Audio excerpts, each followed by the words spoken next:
Well, howdy, Crossroads, and happy Monday. It's the beginning of a brand new week, y'all. But guess what? It's still hot outside, and we're only going to get hotter for the rest of this week, y'all. So I hope y'all are staying cool and hydrated and getting acclimated to that heat. Also, guess what? We may have more tropical activity to talk about for later this week in the Gulf. We're going to talk about that here in just a second. But starting out with the heat, something I bet y'all didn't know. Did y'all know that the heat is the number one weather-related death in the United States every single year? Well, it is, and coming our way later this week, that Texas July heat is going to be really ramping up. We're looking for a high of about 95 this Monday afternoon in the Crossroads underneath some mostly sunny skies, maybe a few upper-level cirrus clouds in our northwestern counties for today, Monday. But as we go into later this week, the clouds should start clearing away, and we should be looking at lots and lots of sunshine, especially by Wednesday and Thursday, because we have high pressure, the dreaded high pressure that's coming back our way, coming from the eastern coast, both in the upper level and at the surface is going to be that high pressure. And you can see it's going to be right on our doorstep as we go into Wednesday and on Thursday as well. And that's going to bring highs in the Crossroads back into the upper 90s with some flirting with 100 degrees for air temperatures, especially Wednesday and Thursday of this week. Now, what is this? Is this more tropical nonsense?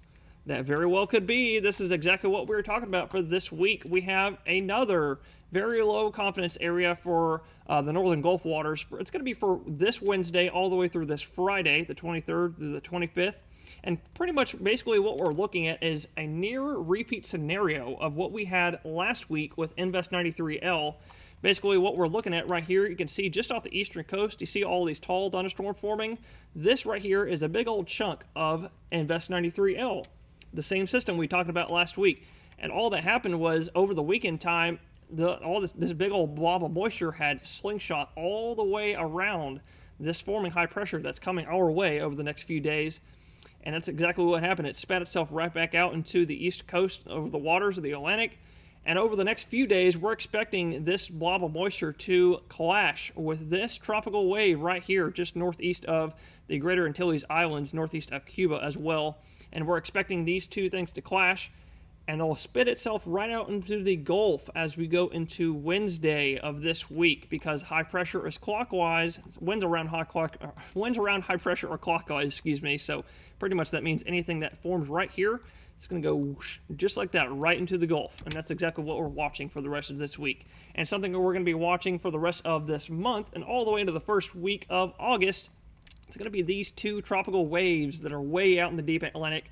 Wave number 2 currently has a low 20% chance of development into a tropical system over the next 7 days. But of course, we're going to continue tracking the tropics all hurricane season long because we are right here on the coast.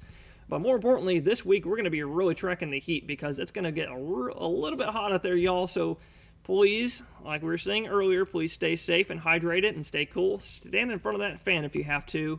And for the more on the forecast and for more on the tropics, you can tune in with me again on Sunrise, weekdays between 5 to 7, bright and early in the morning.